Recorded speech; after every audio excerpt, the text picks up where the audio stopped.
All right, let's take a look at our lesson on composition of functions. First off, let's look at the notation that we use. So this notation means f of g of x. I kind of like that one, it's more descriptive.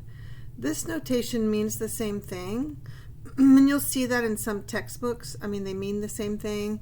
It kind of looks like fog, but it still means f of g of x. So just want you to be aware that either notation is acceptable and they mean the same thing. So let's look at what is a composition. According to Webster's dictionary, I looked that up. A composition, what is a composition? It's putting together distinct parts to make a whole. So when we are working on a composition of functions, we're actually creating a new function. There are several ways we can analyze compositions of functions. Today we're going to look at a graphical technique and an algebraic technique. Certainly if we had tables, we could do the same kind of thing with tables. So you can have a tabular type situation when we're looking at compositions of functions.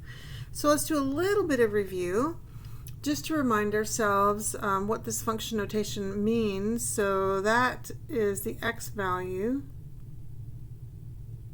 and it's asking us to find the y value, so the 3 is the x value, this whole thing is the y value. So what is f of 3? So here's the function called f. We go over to 3 and go up. We're just going to, our approximations are going to be like to halves. We're not going to get crazy with trying to get any more accurate than that. So we could call this, let's see, 2.5. You could probably get by with calling it 3. 2.5 or 3 is going to be our estimate for f of 3. Now let's go over here to the g function. Let's find g of 2. G of 2 is 0. So at an x value of 2, the y value is 0. Now let's switch gears a little bit and let's look at what this kind of notation means. This is like y. So it's basically saying y equals negative 2, where the x for f of x. So we'll go to negative 2 and draw a line. Okay, that's a horrible line.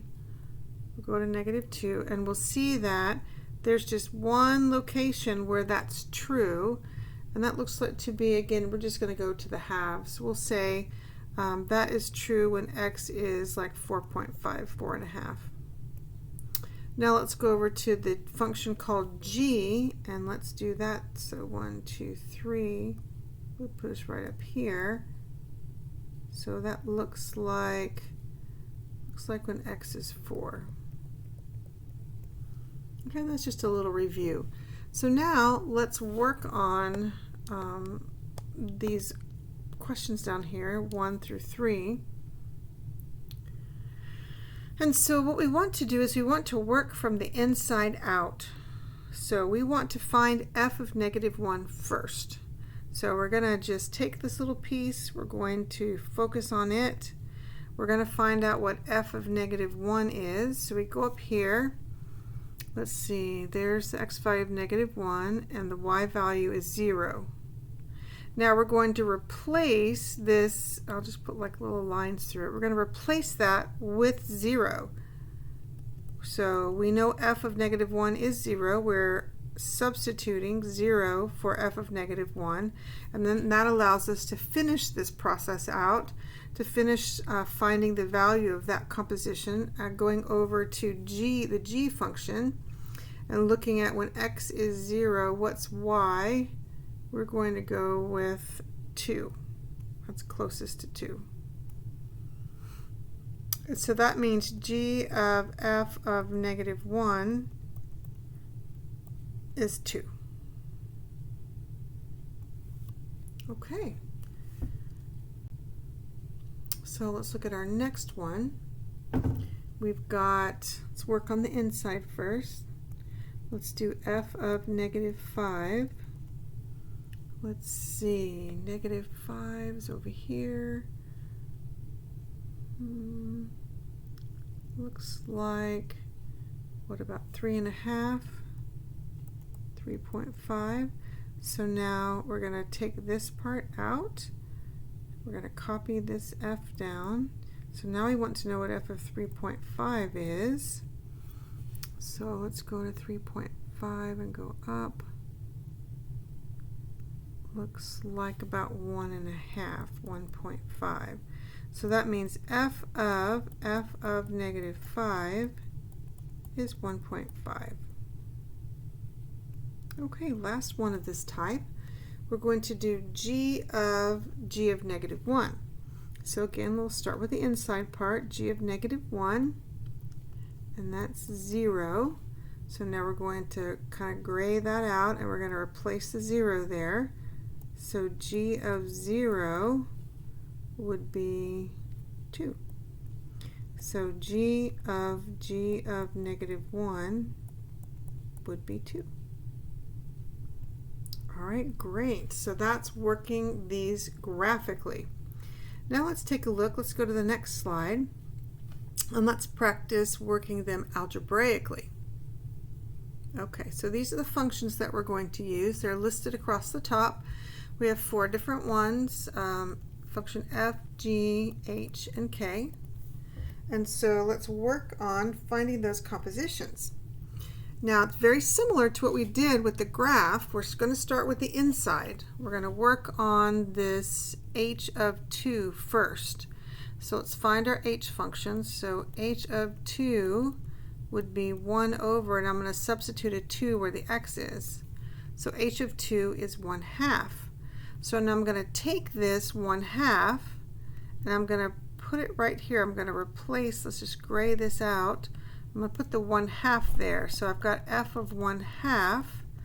Let's see what that would be. So we're going to put the 1/2 in where the x is. And so that gives me what, 1 plus 5 or 6. So f of h of 2 is going to be 6. Okay, so let's take a look at our second one. Now, I don't really like this little O thing, so I'm just going to rewrite it just right up above, g of f of negative 4. That just really helps me. You don't have to, that's just what I like to do. So I'm going to work on the f of negative 4 piece. So f of negative 4 would be 2 times negative 4 plus 5. So what is that? Negative 8 plus 5 is, what, a negative 3? Okay, so now I'm going to substitute. Again, let's think about like graying this part out, and we're going to put the negative 3 in its spot. So g of negative 3 would be 3 times negative 3 squared minus 2 times negative 3 plus 1. Whew. Okay. So let's see what that would be. So that would be 3 times, let's see, negative 3 times negative 3 is 9. A negative 2 times a negative 3 is a positive 6. Let's see, 3 times 9 is what, 27, plus 6 plus 1 is 7. What does that give me? 34. Okay, great. So now let's mix it up a little bit, and instead of doing a number, let's put an x in there. So what this means is h of f of x.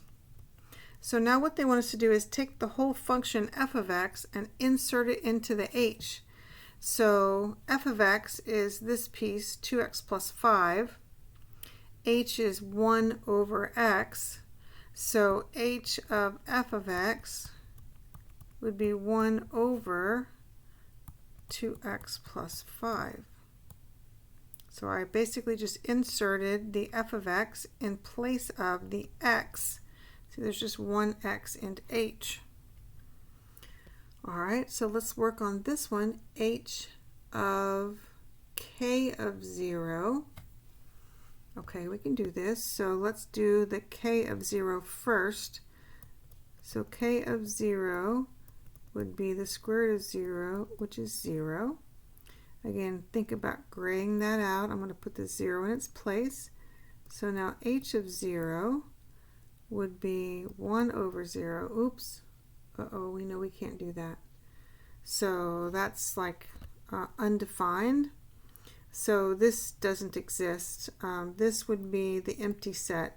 You could, that's the symbol for the empty set, or you could say does not exist, or you could write it in words, does not exist. I mean, whatever you want to do, it's undefined. It's not a thing. Whew, okay, our very last one, we're going to take k of x and insert it into g. Okay, we can do this. So we've got the g is this one, the 3 times x squared, etc. 3 times, let's open up this spot and put in the square root of x, minus 2 times the square root of x plus 1. So the square root of x squared is just x, so I've got 3x minus 2 root x plus 1. And there is our last example.